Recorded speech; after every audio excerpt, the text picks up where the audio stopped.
Yeah, that's right. Welcome in, welcome back, folks, to a how to negatively recruit against Notre Dame in positions they're struggling to recruit right now. I don't like it, but we got to do it. Edition of the Always Irish Show. As always, thanks for being here. You can find the program on YouTube. Do it. Subscribe if you haven't yet. Give the video a thumbs up. That helps Uncle Johnny out as well. Notifications on it when you alerted every time a new episode drops. I know you don't want to miss it. Twitter. Search bar always Irish rat. Always Irishing. Emails always irishnd@gmail.com. Audio only anywhere you want it. You can get it. If you don't want to see my face, nobody blames you for that. Call-in lines. Oh, they're popping. Some people think we should all just relax. Other people think that the whole world's ending. We got a little bit of everything. 312-988-15. Dialed up, tell Cousin Johnny all you've heard and seen. Patreon.com/always Irish. Former captain, leading tackler Mike Goolsby and myself breaking it all down. DX style. Break it down. If you're of a certain age, you'll get that reference. When I say break it down, you know the thing. All right. There's a lot of consternation right now.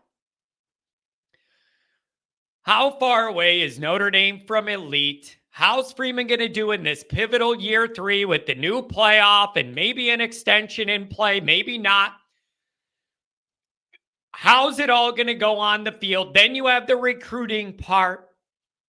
Certain parts of the team were doing a really good job recruiting. And also, it's not just the recruiting, but development of guys that come through Notre Dame. And then the recruiting's getting better and the development's better in a lot of different areas.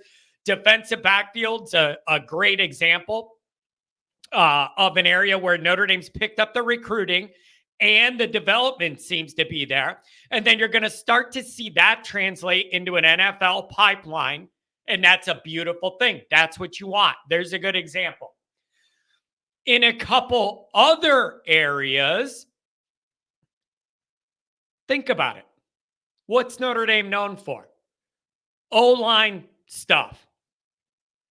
Tight end stuff. And you're starting to get some of that on the back end of the defense, and you're going to get more of it in the next couple, NFL cycles and all that. So you have those areas where Notre Dame's got a proven model of recruiting and developing guys, and then that turns into an NFL pipeline that's like not like one guy here or there, but like a trend, like an NFL pipeline trend, proof of concept over time deal, right? Then you have other areas of the team that are struggling to get that. And the problem is you're not going to win these playoff games and go on a 4-game postseason run if you don't have everything clicking. You're going to be tested across the board. There is no such thing as like hiding a big weakness on your team and then thinking Notre Dame's going to win 4 games against top 12 teams and hoist up the trophy. It ain't going to happen. So you need some other areas of this team to catch up in the recruiting and the development and the NFL pipeline stuff to get this where it needs to be.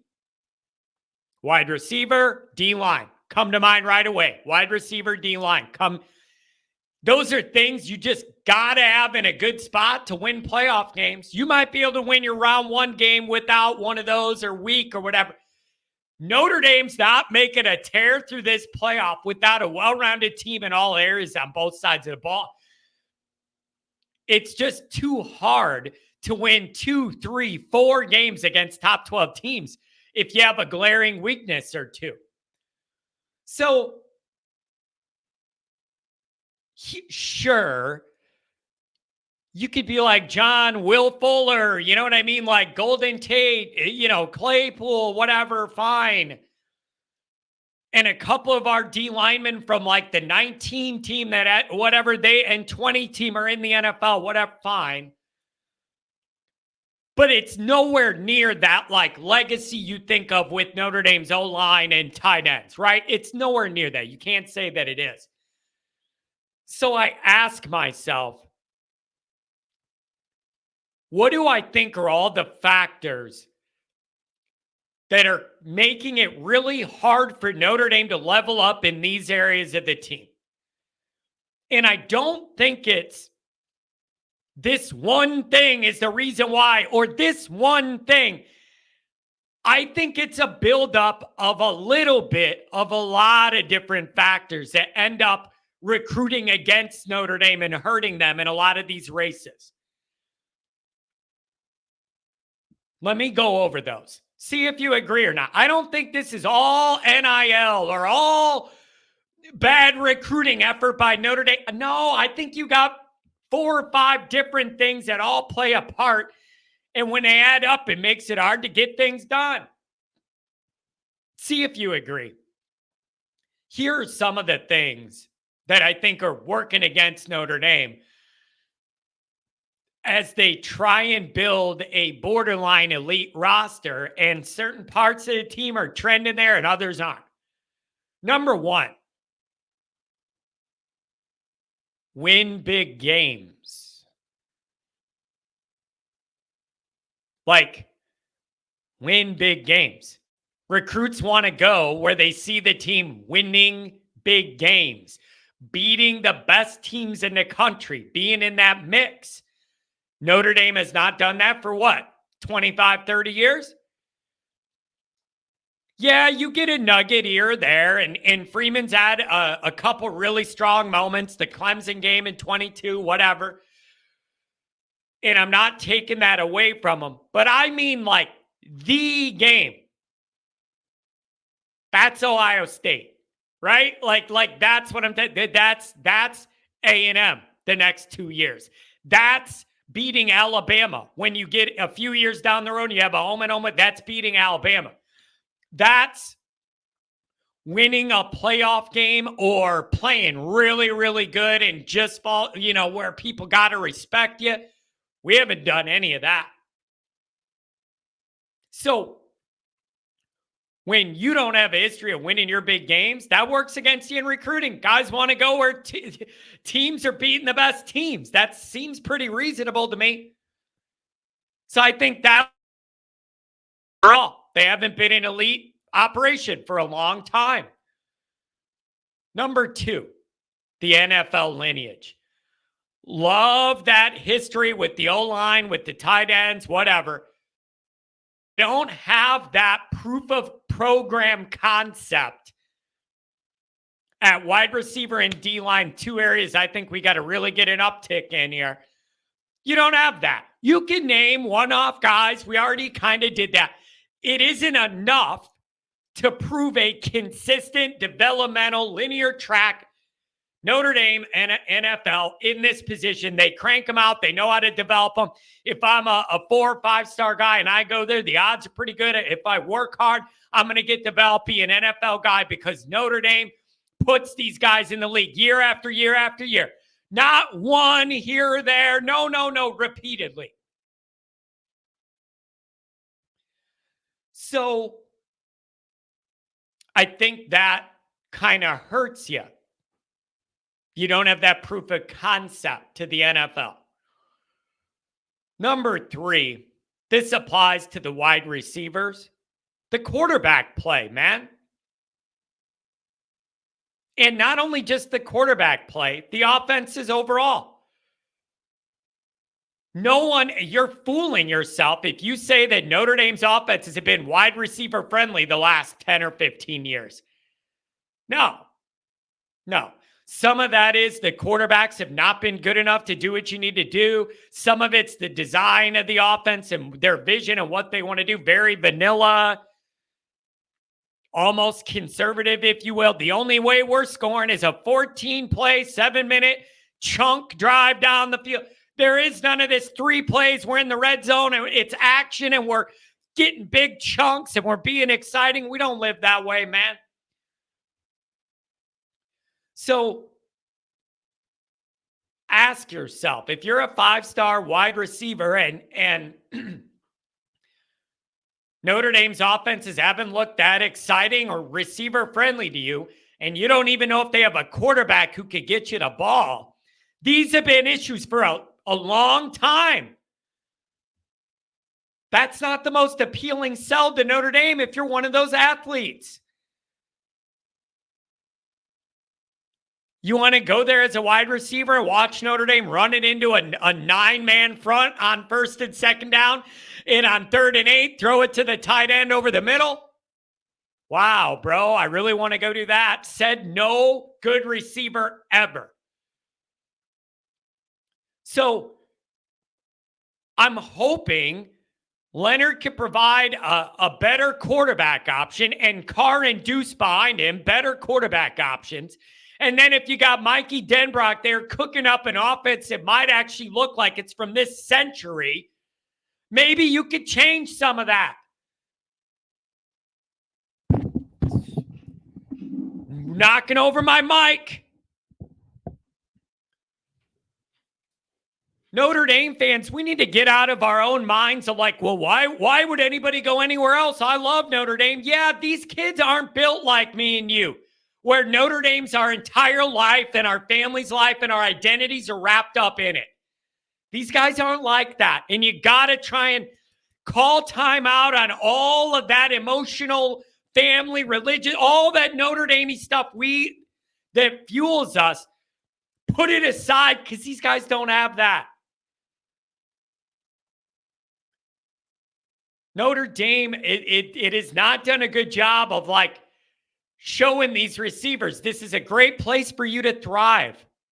It just hasn't been that because of the quarterback play and the offensive structure overall. Good news is those things could change. They got to change. Denbrock, draw up a more exciting offense for these receivers, feel appreciated, and have a chance to really explode on the scene and do some good things. Get a higher level quarterback play out of Leonard, and then you have these younger guys with high-end potential. Let's go. Maybe that'll help that. Next, and there's going to be debate on this, the NIL stuff. Depending on who you talk to, Notre Dame's at different places in their NIL stuff. Some people are calling my show saying, you ain't getting any of these wide receivers because you're not guaranteeing them a big bag and you're just out and you're just done. Other people are hearing Notre Dame's starting to realize if you're not willing to guarantee money to these fresh recruits coming in as freshmen, you're not going to get the best ones. And you're going to end up with RKGs that look like John Kennedy's, and you ain't winning no playoff games with that, buddy.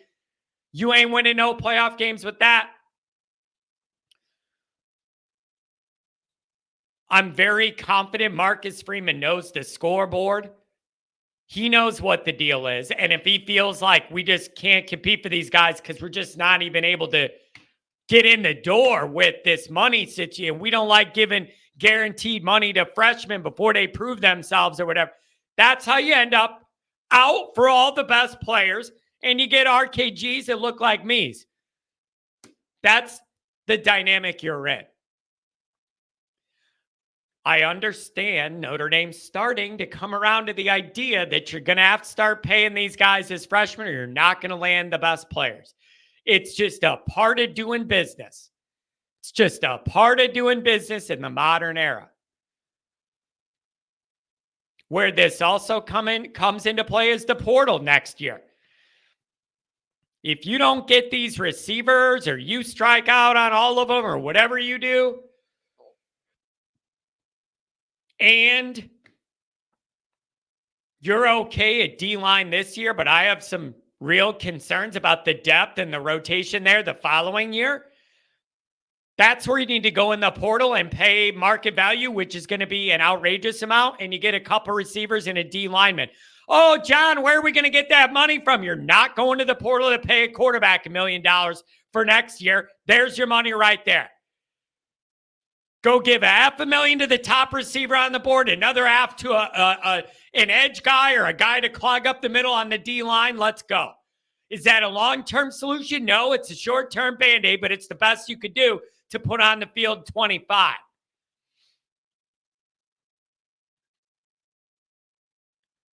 So now you're looking at where you don't have a history of winning big games lately. You don't have an NFL lineage pipeline at quarterback, receiver, D-line that will like proof of concept of your operation. The NIL thing, Notre Dame's they're not liking the just straight up pay for play thing, but you're getting pushed more and more into that lane if you want access to the best talent. If you don't want to play that game at all, you don't have to, but you're getting RKGs that look like me and you're not winning anything. Those are guys that love Notre Dame, don't want to go anywhere else. Their heart's at Notre Dame, but they're